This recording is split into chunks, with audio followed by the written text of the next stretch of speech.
mesdames et messieurs les professeurs, mesdames et messieurs, et plus simplement mes chers amis.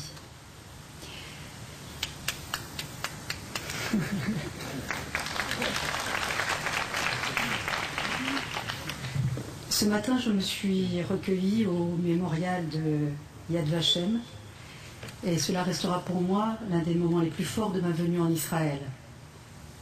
Il est vrai que je faisais la remarque en disant que on avait un guide.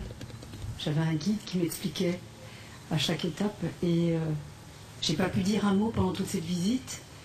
Et je disais, mon mot guide, ça se passe de mots, ça se passe d'explications.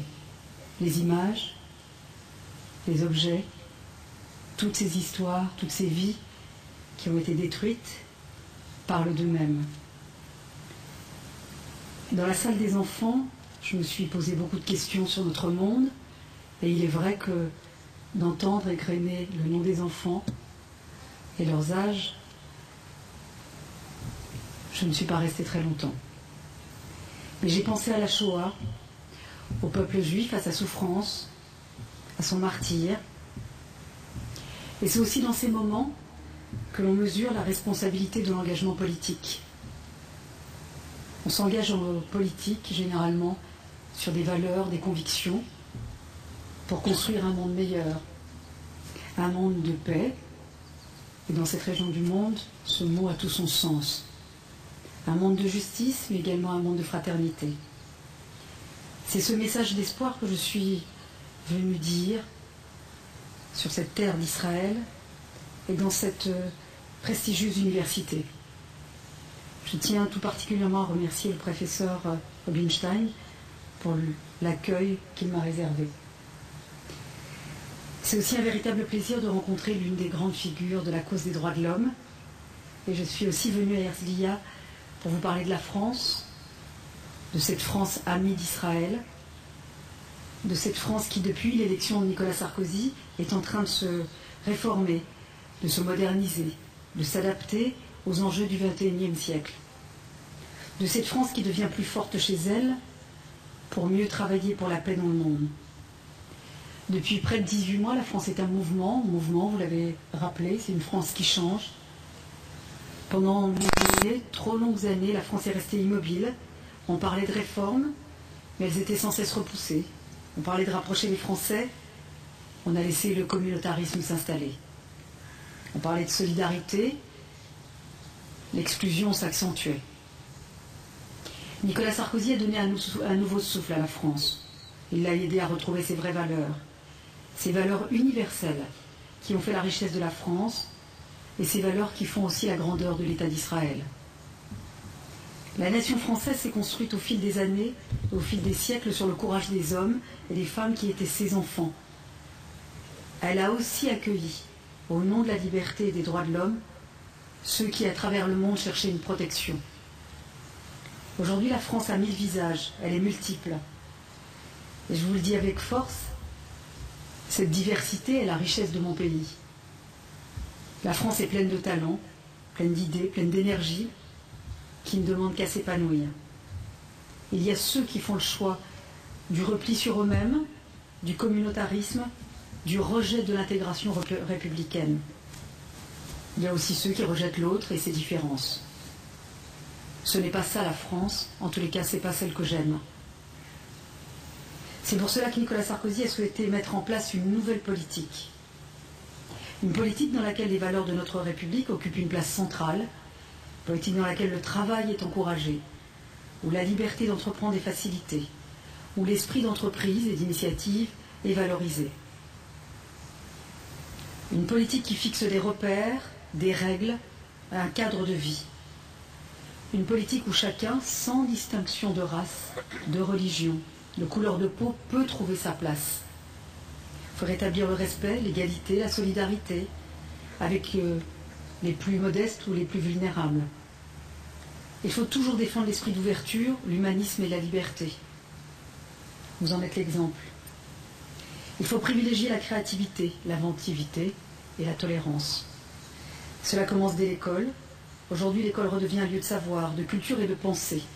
Un lieu où on apprend à aimer la France, à respecter l'autorité, à vivre ensemble dans le respect des autres. Cela passe aussi par les réformes de nos universités, par des services publics plus performants, par un meilleur respect de l'environnement. Et cette nouvelle politique s'exprime aussi par la réforme de la justice française. La justice est l'un des piliers de la démocratie, mais également de l'état de droit. Aujourd'hui, j'ai eu un rendez-vous avec un entretien assez long avec le ministre de la Justice israélien et avec la présidente de la Cour suprême. Et nous avons évoqué la notion de justice. Et je sais que vous, les Israéliens, vous êtes profondément attachés à la justice de votre pays. Et vous avez raison. Comme ministre de la Justice, j'ai voulu que la justice protège, que le droit à la sécurité est le premier des droits. C'est pour cela que nous avons mis en place des centres fermés qui permettent de prendre en charge les criminels les plus dangereux, même après la fin de leur peine. C'est pour cela aussi que nous avons mis en place un régime de peine minimale pour des récidivistes. J'ai aussi voulu que la justice apporte davantage d'humanité, qu'elle soit plus attentive aux victimes. Et je pense en particulier aux personnes qui subissent au quotidien l'antisémitisme, le racisme et les discriminations. Dans une démocratie, chacun a les mêmes droits. Ils sont fixés par la loi et ne dépendent pas de l'origine, des croyances ou du mode de vie. La discrimination en France est une infraction pénale, mais elle n'était pas suffisamment sanctionnée. Depuis plus d'1 an, j'ai souhaité mettre en place un magistrat en charge de la lutte contre l'antisémitisme et la discrimination. Pendant longtemps, on disait que c'est un problème de comportement, l'antisémitisme. Ce n'est pas un problème de comportement. Et moi, mon rôle, ce n'est pas de changer un comportement, c'est de sanctionner. Et de sanctionner les infractions. Je rappelle que l'antisémitisme, pour moi, c'est une infraction. Le Code dit que c'est une infraction. Donc j'ai mis la politique pénale en conséquence. Et il est vrai que nous avons triplé le nombre de condamnations. L'antisémitisme, la discrimination, c'est la négation du principe de l'égalité. C'est la négation de la dignité. C'est la négation de l'humanité. On ne peut pas assumer sa différence quand on n'est pas respecté. On ne peut pas s'ouvrir aux autres quand on se sent humilié. C'est vrai que la discrimination peut engendrer la haine. On ne bâtit jamais rien sur la haine. Hier, j'étais à Ramallah, à la rencontre de jeunes Palestiniens. Ils m'ont parlé de leur souffrance, d'un sentiment d'injustice. Ils m'ont parlé de leur colère. Ils m'ont parlé également de leur sentiment d'être prisonniers derrière des murs et des postes de contrôle. Mais également, je leur ai dit qu'ils ne doivent pas renoncer à la vie, mais qu'ils doivent renoncer à la violence. Et j'ai parlé avec des parents en disant aussi que c'était leur responsabilité.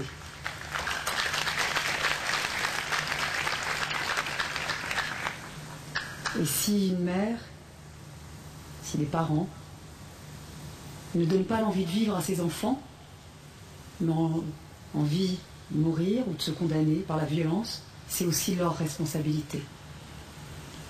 La France aime et respecte Israël.